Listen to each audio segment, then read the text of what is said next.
නිහඬ රාජධානියක මායිමේ පිහිටි විශාල නමුත් සීතල මන්දිරයක සින්ඩරෙල්ලා නම් කරුණාවන්ත තරුණියක් ජීවත් වුණා.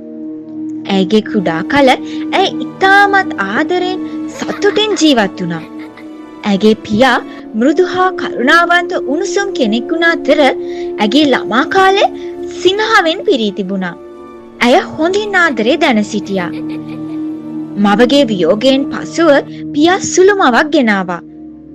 නමුත් පියාත් මිය ගිය පසුව සියල්ලම වෙනස් වුණා. ඇගේ සුළු මව නොහොත් කුඩම්මා සහ සුළු සහෝදරියන් දෙදෙනා ඇයට සැලකුවේ පවුලක අයෙකු ලෙස නොව සේවිකාවක ලෙසයි.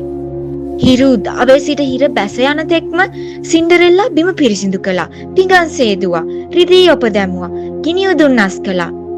ඇගේ ලස්සන අත් රළු වුණා. ඇගේ අලංකාර ඇඳුම් වෙනුවට ඉරුණු වියකී ගිය ඇඳුම් ආදේශ වුණා. ඒ වුණත් ඇය කිසි විටකත් ඇගේ හදවතේ නපුරුකම, තරහව වැඩිවීමට ඉඩ දුන්නේ නැහැ. තනිකමේදී පවා ඇය තමාටම මුමුණා ගත්තේ කවදාම හරි දවසක අපූර්ව දෙයක් සිදු වෙනවා කියයි. එක් දීප්තිමත් උදෑසනක රාජකීය පණිවිඩකරුවෙක් මන්දිරයට පැමිණියා. ඔහු රජකීය ලාංඡනයෙන් මුද්‍රා තැබූ රන් අකුරක් රැගෙන තමයි ආවේ. රාජධානී මහා රාජකීය උත්සවයක් පැවැත්වෙන්න නියමිතයි. කුමාරයා විසින්ම මනාලියක් තෝරා ගනු ඇත. සුළු සහෝදරියන් ඉතාමත් උද්‍යෝගයෙන් කෑ ගැසුවා. අනේ දෙවියනේ, ඔවුන් නිසකවම අපෙන් කෙනෙකු තෝරා ගනු ඇත. ඔවුන් සිනාසුණා. ඔවුන් ලස්සන ඇඳුම්, දිතුලන ආභරණ, සුවඳවත් සුවඳ විලවුන් පැළඳ ඉක්මනින්ම පැමිණියා. සින්ඩරෙල්ලා නිහඬව මේ සියල්ලටම සවන් දුන්නා. ඇගේ හදවතේ ගැඹුරින්ම ඇය ප්‍රාර්ථනා කළේ එක්වරක් පමණක්වත් ලස්සන දෙයකට සහභාගී වෙන්නට ඇයටත් අවස්ථාවක් ලැබෙන ලෙසයි. සියලුම ධෛර්යය රැස් කරගෙන ඇය මෘදු ලෙස මෙහෙම ඇහුවා. මටත් යන්න පුළුවන්ද? ඇගේ සුළු මව ඉතාමත් කුරිරු ලෙස සිනාසුණා. ඔබ ඔබේ සියලු වැඩ අවසන් කර ඇඳීමට සුදුසු දෙයක් සොයාගන්නේ නම් පුළුවන් වේවි. සින්ඩරෙල්ලාගේ දැස් තුල බලාපොරොත්තුව දිලිසුණා. ඇය එදින වෙහෙස නොබලා වැඩ කරමින් හිරු බැස යාමට පෙර සෑම කාර්යයක්ම අවසන් කළා. ඉන්පසු ඇය ඇයගේ මවගේ පැරණි ගවුමක් සොයාගත්තා. දෙවුලන ඇඟිලි වලින් ඇය ඉතාමත් මෘදු ලෙස එය ඇඳගත්තා. වසර ගණනාවකට පසු පළමු වතාවට ඇයට ලස්සනක් දැනුණා. නමුත් ඇගේ සුළු සහෝදරියන් ඇයව දුටු විට ඉතාමත් කුරුළු ලෙස සිනාසී එය ඉරා දැමුවා. ඔයා අපෙන් කෙනෙක් වෙනවා කියලාද ඔයා හිතන්නේ? එහෙම කියලා ඔවුන් ඇයව දාලා ගියා. නිවස නිහඬ වුණා. සින්ඩරෙල්ලාට ගොඩක් දුක හිතුණා. සින්ඩරෙල්ලා පිටතට දිව ගොස් උද්‍යානයේ දිය උල්පත අසල කඩා වැටුණා. කඳුළු මෘදු ලෙස ඇගේ කම්බුල් දිගේ වැටුණා. මට අවශ්‍ය වුණේ එක රාත්‍රියක් විතරයි. ඇය ඉතාමත් මෘදුව රහසින් මෙන් පැවසුවා.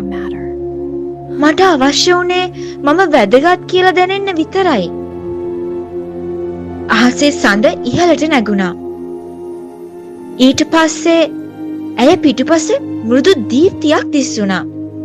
ඇයට කවුරුන්ව කතා කරනවා ඇසුණා. ඇයි මගේ ආදරණීය දරුවා? උණුසුම් මෘදු කටහඬකින් ඇසුවා. සින්ඩරෙල්ලා හැරී බැලුවා. ඇය ඉදිරිපිට මෘදු රන්වන් ආලෝකයෙන් දිදුලන දීප්තිමත් කාන්තාවක් සිටගෙන සිටියා. මම ඔබගේ සුරංගනා දේවමෑණියන්. මම ඔබව ලස්සන කරන්නම්. ඔබට ලස්සන ඇඳුමක් දෙන්නම්. ඔබව මාලිගාවට ඇරලවන්නම්.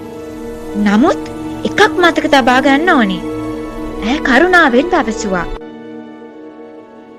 මැජික් එකට සීමාවක් තිබෙනවා. ඒ මධ්‍යම රාත්‍රිය දක්වා පමණයි පවතින්නේ. සින්ඩරෙල්ලා හිස වැනුවා. ඇගේ හදවත වේගයෙන් ගැහුණා. නා දේවමෑණියන් ඇගේ යෂ්ටියේ රැල්ලකින් දිලිසෙන ආලෝකයක් පිට කරා. එහෙම කරලා සුරංගනාවිය ඇගේ යෂ්ටියේ එසෙව්වා. යන්න! සුරංගනාවිය මෘදු ලෙස පැවසුවා. සින්ඩරෙල්ලා මාලිගාව වෙත ගියා. මාලිගාව සිහිනයක් මෙන් දිලිසුණා.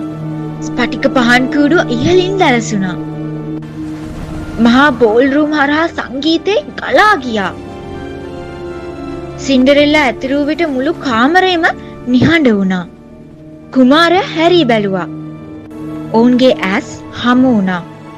ඔහු දුටුවේ සුන්දරත්වයේ පමණක් නොව ඇගේ කරුණාව පිරුණු ඇස්. කුමාරයා සින්ඩරෙල්ලා ළඟට පැමිණියා. කුමාරයා සින්ඩරෙල්ලා සමග හැමෝම බලා සිටියදී රන් ආලෝකයෙන් පිරුණු වේදිකාව මත නැටුවා. ඔවුන්ගේ ඇස් එකිනෙකා හමු වුණා. වටිනා පැය කිහිපයක් සඳහා සින්ඩරෙල්ලා ඇගේ දුක අමතක කළා. ඇයට හිතට සතුටක් දැනුණා. ඇයට වටිනාකමක් දැනුණා. ඇයට ආදරය දැනුණා. නමුත් පසුව ඔරලෝසුව නාද වීමට පටන් ගත්තා. 1 2 3 මධ්‍යම රාත්‍රී වීමට ආසන්නයි. ඇගේ දැස් විසල් වුණා. මා යා යුතුයි. සින්ඩරෙල්ලාට පොරොන්දුව මතක් වුණා. රාත්‍රී 12ට පෙර යා යුතු බව මතක් වුණා. ඇය මාලිගාවේ ශාලාව හරහා දිව ගියා. කුමාරයා ඇයගේ පසුපස හඹා ගියා. ඇය කිරිගරුඩ පඩිපෙළෙන් බැස යන විට එක් වීදුරු සෙරප්පුවක් ඇගේ පාදයෙන් ලිස්සා ගියා. නමුත් ඒ ගැනීමට ඇය නතර වුණේ නැහැ. කුමාරයා විවාහ වන්නේ වීදුරු සෙරප්පුවට ගැළපෙන පාදයක් ඇති ඒ අතුරුදහන් වූ ගැහැණු ළමයා සමග පමණයි.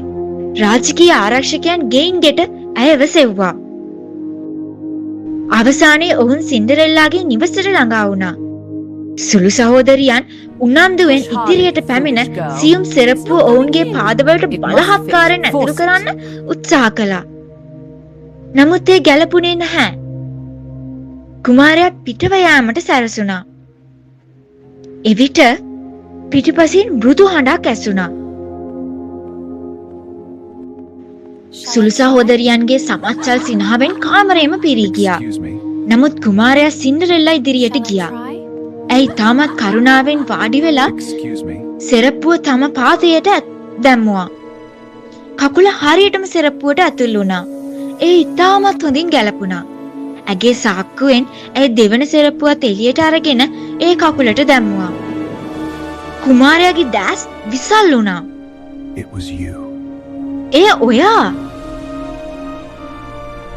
සින්ඩරෙල්ලා ඇගේ සුළුමවට සහ සහෝදරියන්ට සමාව දුන්නා. ඇය පලි ගැනීමට වඩා සාමය තෝරාගත්තා. කුමාරයා සින්ඩරෙල්ලා මාලිගාවට ගෙන ගියේ ගෞම නිසාවත් මායාව නිසාවත් නොවේ. නමුත් ඇය සැබවින්ම කවුද යන නිසායි.